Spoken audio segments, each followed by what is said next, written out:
اعوذ باللہ من الشیطان الرجیم، بسم اللہ الرحمن الرحیم۔ میری طرف سے تمام مسلمان بھائیوں کو، میرے جتنے بھی فرینڈ ہیں، سب کو السلام علیکم ورحمۃ اللہ وبرکاتہ۔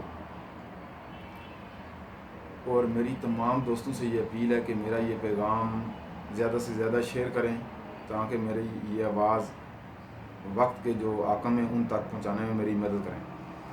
سب سے پہلے میں آزاد کشمیر کی گورنمنٹ اور گورنمنٹ آف پاکستان سے یہ اپیل کرتا ہوں کہ آزاد کشمیر کے جو لائن آف کنٹرول کے علاقے ہیں ان کے اوپر جو بمباری ہو رہی ہے، ہر روز 4 سے 5 لوگ شہید ہو رہے ہیں، 10 لوگ شہید ہو رہے ہیں، 5 سے 10 لوگ زخمی ہو رہے ہیں، ان کے لیے متبادل جگہ کا انتظام کیا جائے۔ لائن آف کنٹرول پہ جو علاقے ہیں 10 سے 15 ہزار کی آبادی نہیں ہے، پورے جتنا بھی لائن آف کنٹرول کا علاقہ ہے، تو اتنی سی آبادی کے لیے آپ کے پاس متبادل جگہ نہیں ہے۔ ہر روز مذمتی بیان آ جاتے ہیں، اب اس سے بڑھ کر ہمیں عملی طور پہ کچھ چاہیے۔ ہم لوگ یہ سن کر تھک گئے ہیں کہ آپ نے مذمت کر دی، لہٰذا اب وہ وقت آ گیا کہ آپ کوئی عملی طور پر کچھ کر کے دکھائیں۔ آزاد کشمیر گورنمنٹ کے پاس بھی لینڈ ہے اور پاکستان گورنمنٹ کے پاس بھی سرکاری لینڈ ہے، تو پلیز آپ ایل او سی پہ جتنے بھی لوگ رہتے ہیں ان کے لیے اگر آپ کچھ کرنا چاہتے ہیں تو ان کو وہاں سے متبادل جگہ دی جائے اور وہ علاقہ ان سے خالی کروا دیا جائے، کیونکہ مودی کا ٹارگٹ ہے صرف کشمیریوں کو قتل کرنا، وہ لائن آف کنٹرول کی اس طرف ہوں یا لائن آف کنٹرول کی اس طرف ہوں۔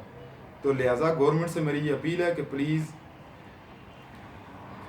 آپ ان لوگوں کے لیے متبادل جگہ کا انتظامات کریں۔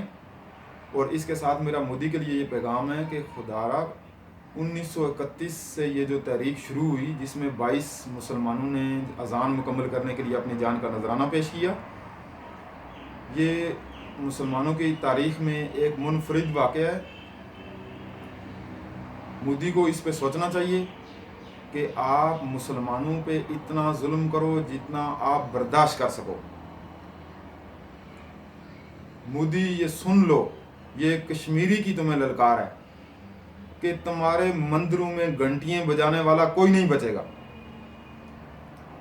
گائے کے پیشاب پینے والی قوم، اپنی گائے کو خدا ماننے والی قوم، تم مسلمانوں سے جنگ کر رہا ہے، وہ بھی نہتے مسلمانوں سے۔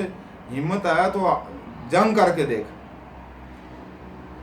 آئے روز تم وہاں پتھر جو لوگ مار رہے ہو ان کے اوپر گولیاں چلاتے ہو، لوگوں کو آنکھوں سے نبینا کر رہے ہو، ان کا قتل عام کر رہے ہو۔ اب تمام کشمیریوں کو متحد ہونا پڑے گا، بلکہ تمام مسلمانوں کو متحد ہونا پڑے گا۔ اب وقت آ گیا ہے کہ کوئی فیصلہ کرنا ہوگا۔ میں گورنمنٹ آف پاکستان سے بھی مخاطب ہوں، گورنمنٹ آف آزاد کشمیر سے بھی مخاطب ہوں۔ اب فیصلے کرنے کا وقت ہے، اب سوچنے کا وقت گزر گیا۔ کتنے جنازے ہم لوگ اٹھائیں، کتنی لاشیں ہم لوگ اٹھائیں، ہم تھک گئے ہیں۔ یہ وقت سوچنے کا نہیں، عملی طور پر کچھ کرنے کا ہے۔ فل فور ایل او سی پہ جو لوگ رہتے ہیں ان کو وہاں سے متبادل جگہ پہ شفٹ کیا جائے اور انڈیا کے اوپر شدید ترین بمباری کی جائے۔ جب تک آپ یہ کرتے رہیں گے کہ وہ فائر کریں اس کا جواب دیں گے، وہ فائر کریں اس کا جواب دیں گے، وہ کبھی باز نہیں آئے گا۔ اس کے ساتھ ہی مجھے اجازت دیں۔